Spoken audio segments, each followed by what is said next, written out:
Hello everyone. Our first landmark judgment is Welfare versus Welfare. इस case के facts क्या थे कि जो मिस्टर एंड मिसिस वेलफेयर है they were enjoying the leave in England when the time came for mister Welfare to return to Ceylon where he was employed, ठीक है, जहाँ पे उनकी जॉब थी वो सीलन में, बट वाइफ जो थी उनको एक कंपनी नहीं कर सकी due to the some health reasons. Mister Welfare ने अपनी वाइफ को प्रॉमिस किया to pay her monthly allowance for maintenance, but जब उनके दोनों के बीच में इश्यूज अराइज हुए तो मिस्टर वेलफेयर ने स्टॉप कर दी उनको अलाउंस पे करनी। सो यहाँ पे क्या था कि she sued the husband for the allowance, but in this case the court held that this should be intention between the parties to create a contract, ठीक है। अगर पार्टीज के बीच में कोई इंटेंशन ही नहीं है कॉन्ट्रैक्ट को क्रिएट करने की, सो उसको लायबल नहीं हेल्ड किया गया था, क्योंकि किसी भी कॉन्ट्रैक्ट की फॉर्मेशन के लिए इंटेंशन होनी चाहिए पार्टीज के बीच में to create a contract. Next judgment is that is landmark judgment is Lalman Shukla versus Gauri Dutt. What were the facts of this case? जो डिफेंडेंट है गौरी दत्त, उनका जो नेफ्यू है he was absconded from home, जो उसका सर्वेंट है he went on to search for the child. Meanwhile in between defendant ने क्या किया, ठीक है, कि उसने अवार्ड अनाउंस किया कि जो भी बच्चे को ढूंढेगा उसको अवार्ड दिया जाएगा, ठीक है। The servant found the child, ठीक है, सर्वेंट बच्चे को ढूंढ लेता है, बट उसको जो ऑफर था वो बाद में पता चलता है।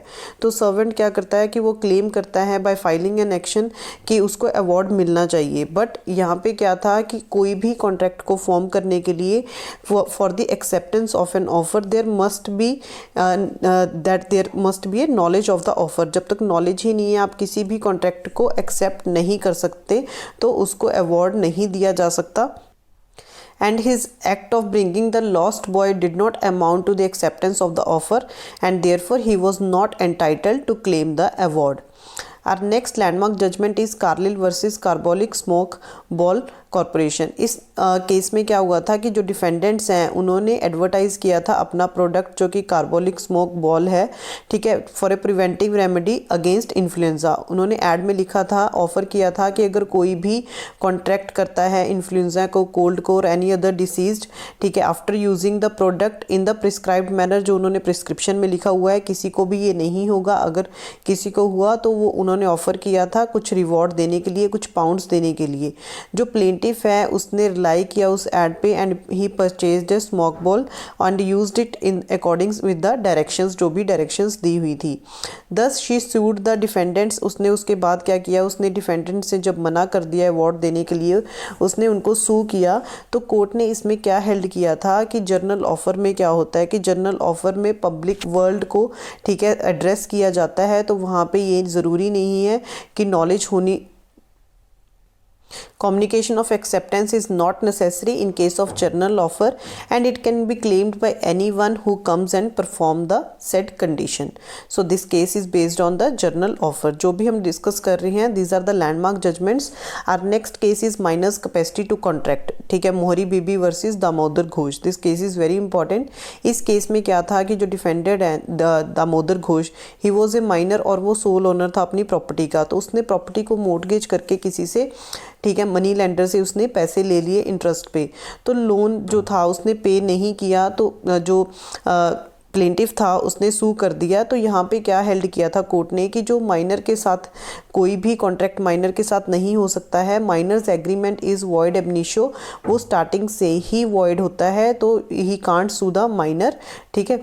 और next important judgement is last is Hadley versus Baxendale. So this case is on the remoteness of damages.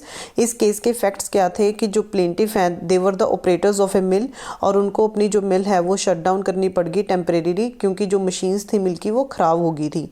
तो प्लेंटिफ ने क्या किया, जो प्लेंटिफ्स हैं, ठीक है, उन्होंने कॉन्ट्रैक्ट किया, ठीक है, मैन्युफैक्चरर्स के साथ of the engine to make a new engine on the same pattern. जो सर्वेंट था डिफेंडेंट्स का उसको भेज दिया गया कैरियर को लेने के लिए, ठीक है। The servant told the defendants that the mill is shut down, ठीक है, उसने डिफेंडेंट्स को बता दिया था कि मिल बंद हो रखी है, ठीक है, क्रेन शाफ्ट्स को जल्दी से ही भेजना पड़ेगा।